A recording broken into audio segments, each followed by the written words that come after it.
Hello, and welcome to Ending Physician Overwhelm. I'm your host, Dr. Megan Mello. I'm a family and obesity medicine physician, as well as a certified life coach for physicians. In this podcast, we talk about how the learned habits of people-pleasing, perfectionism, and a lack of boundaries show up in our lives and how they contribute to burnout, exhaustion, and overwhelm. The healthcare system is broken, my friends, but let's not wait for it to be fixed in order to feel better.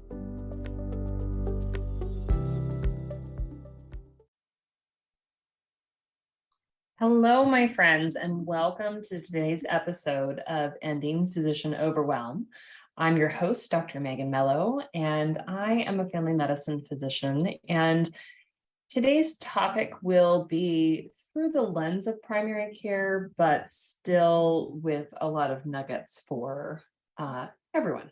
So anyway, let's get started. So I'm wondering if you've ever been in the situation where you feel like you're going crazy trying to figure out why on earth somebody would do something in the way that they're doing it.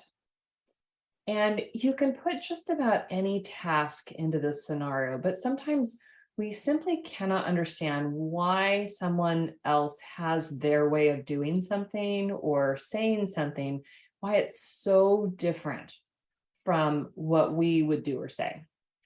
And of course, right, because we are amazing and special human beings, we often think that their way is just 100% wrong. So today we're going to talk about why this happens, how it is done to us and by us, and how we can choose to think differently about the whole situation with the goal of letting go of some of the frustration and angst that this way of thinking produces.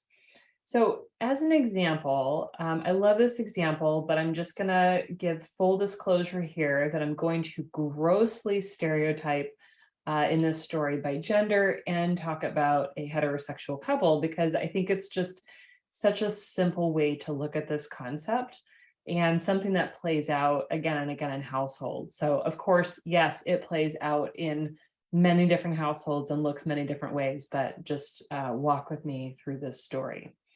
So I'm imagining a couple who live together, and we have John and Jane. And Jane asks John one day, "Honey, will you please take out the garbage?" And John replies, yes. And he gets up and he removes the bag of garbage from the can. He takes it outside to the garbage bin and then heads back inside, washes his hands, and then heads to the living room to relax and watch some TV. About an hour later, Jane opens the garbage can. She has a grimy old sponge in her hand and she wants to throw it away. And she finds that the bin is empty. There's no new trash bag in place. She stomps into the living room and she says in a terse voice, "I thought I asked you to take out the garbage." John replies that he did, and she stomps off and loudly replaces the bag, letting the lid of the garbage close with a bang, and ignores him for the rest of the night. John, feeling irritated because he did what he was asked and then he got yelled at, ends up staying late watching more TV. And scene. So this exaggerated example is something that in my coaching training at the Life Coach School, we call the manual. And the manual is a set of instructions or programming that each of us carries in our minds and attaches to certain situations. So in this example, in Jane's mind, taking out the garbage means that the bag of garbage goes outside and that a new bag is replaced into the bin. So in her mind, the job was only half done. In John's mind, taking out the garbage means just that. He took out the garbage. He did that. So he's not sure why he's in the proverbial doghouse. Each partner here has a different manual for the task of taking out the garbage. And in this example, each partner thinks that their manual is correct. And most likely, they didn't have an in-depth discussion about this, right, where they talked about what it meant to take out the garbage.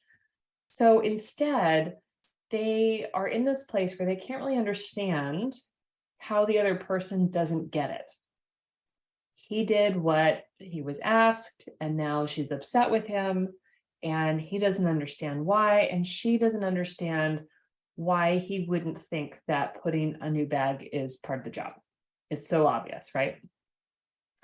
So this type of interaction, like I said, is grossly simplified, but it plays out again and again where we've got two or more people's ideas and expectations that are not in alignment.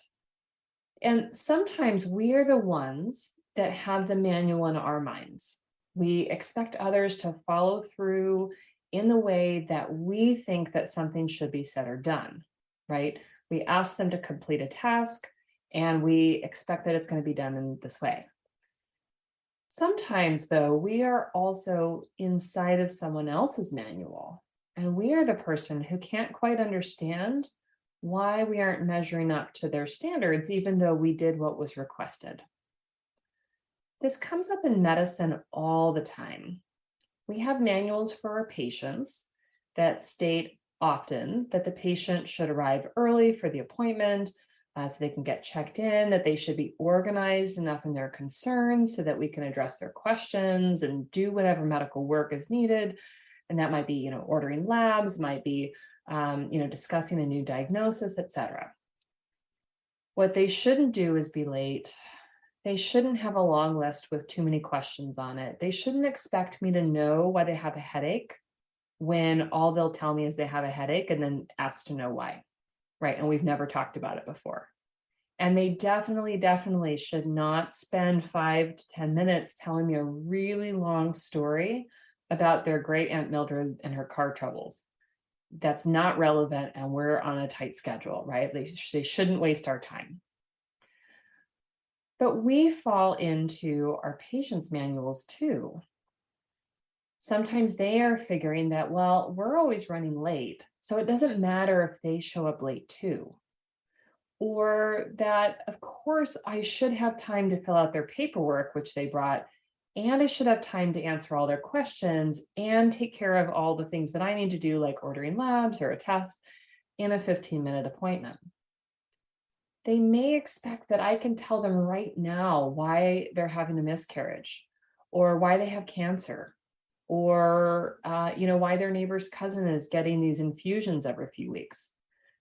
They might be frustrated with us when we can't give them an answer, or we can't complete their paperwork just real fast, right? We can't do just one more thing, one more question. The problem with the manual, whether it's our manual for how things should be done, or whether we're operating in other people's manuals and falling short, the problem is how we end up feeling, or how they end up feeling. When we have a manual for how things should be done, how we should be treated, etc., and other people don't meet our expectations, we are often getting upset with them for falling short, even though maybe we never even shared our expectations or talked about it before, we just kind of took it as a given. And when we're in other people's manuals, it can be really difficult to understand why they're upset with us. Either way, difficult feelings arise, and this ends up causing a lot of friction. And of course, there are circumstances where there are, common sense factors at play or safety issues, and that's kind of a separate issue. Really sort of focusing today on how much of the time we're just talking about areas of recurrent frustration and interpersonal conflict that leads us to having difficult interactions, and it creates more stress than is needed. So if this happens in your life, I want to start by saying that nothing has gone wrong. Most of us don't sit around and talk about our expectations and run through the list of exactly how things should happen. We just don't do it. And no one is necessarily in the wrong. And it doesn't usually need to get into a big back and forth on who's right and who's wrong.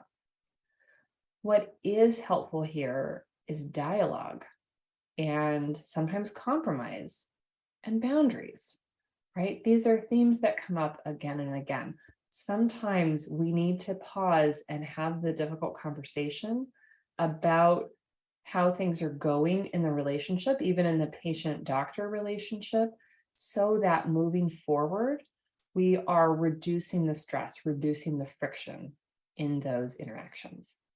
So let's go back to the example of the patient who is late and figures that this isn't going to be a problem because you, the doctor, are always running behind. So what typically happens is you walk into the room frustrated because now the person who is on the schedule next, who checked in early as requested, they're having to wait longer because this patient showed up late for their appointment. You're running late because you had to review the CAT scan results with your patient who was scheduled, before this patient, and it showed cancer, and they had a lot of questions and there were a lot of feelings. Your patient who's in the room with you, who doesn't like waiting for you, is frustrated because the MA was rude to her and told her that she was late and that you weren't going to have time to answer all of her questions. So now she's upset that even though she thought things would be fine, she's not going to get all her questions answered. And there's just all this angry, frustrated energy in the room. It's happened to me. It happens to lots of us. And we can absolutely choose to do nothing about it, but just go through with the interaction and let those feelings and frustrations be there. I'm sure that many of us have done this, and we just sort of cataloged it along the lines of, yeah, this is why I hate my job. This is something that makes it difficult. This happens all the time. So we don't have to do anything, but we could also choose to get curious or choose to share that you apologize for running late and explain that sometimes situations will take more of your time, such as what happened today with your patient who has cancer. You could ask if this patient had difficulty getting to the clinic or how they feel when things are running really behind. You could request that they arrive to the clinic early to complete the check-in process, because the steps of, reviewing their medications with the medical assistant and checking their vital signs, or, going over any upcoming preventative care that's due, those things are important for their health. And they may just see it as, kind of garbage that's a waste of their time, right? But if you can share with them how those things influence the care that you provide, then they at least have a chance to, accept that, oh, okay, that's why I need to get here early. This give and take opportunity allows for a flow of empathy and compassion between both you and your patient, and it can be a place to discuss some simple boundaries. If this patient who's in the room with you now has a new diagnosis of cancer in the future, I'm guessing that you would take your time with them, right? But you can also tell them that when they check in late for, kind of a standard appointment, you won't be able to spend as much time with them because of how the appointments are arranged. There's an opportunity there to recommend scheduling an appointment at the beginning of the clinic session. And, to say that if they get checked in early, that, and they're the first appointment on the day, that you aren't likely to be running behind at that time, right? There's opportunity for this back and forth. And yes, these conversations do take time, and they're suited to situations with an ongoing relationship with a patient, right? Which is why, I gave the disclosure that this is, something that commonly comes up in primary care. Not to say that it doesn't come up in other specialties, but you're probably not going to have this conversation with a patient in the urgent care, the emergency room, where you don't have an ongoing relationship with them. But just imagine how much more pleasant your day is when you have had this conversation about arriving late, and then no one is surprised when you have to limit the time for the visit because they're late. Humans will continue to make errors in terms of how long it takes to get somewhere or not checking traffic. They're going to continue to make their own decisions about whether it's important to show up on time. And they're going to make their own decisions about how much they think that you should be able to cover. But when you can start to explore your expectations and theirs, you can significantly reduce the distress that comes from judging others for their actions, right? Judging them for being late, for example, and reduce the distress from being judged, from, feeling like it's unfair for them to expect you to fill out their forms and, address the 5 extra things that they brought, for their 20-minute wellness visit. Okay. Well, that's what I have for you today, friends. If you have questions or comments about the episode, I'd love to hear from you, and you can email them to me directly at healthierforgood@gmail.com. It really helps me to have your feedback.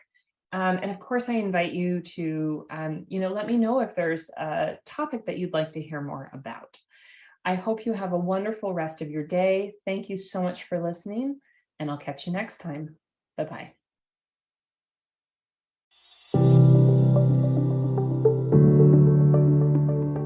Well, that's our show for today. Thank you as always for listening.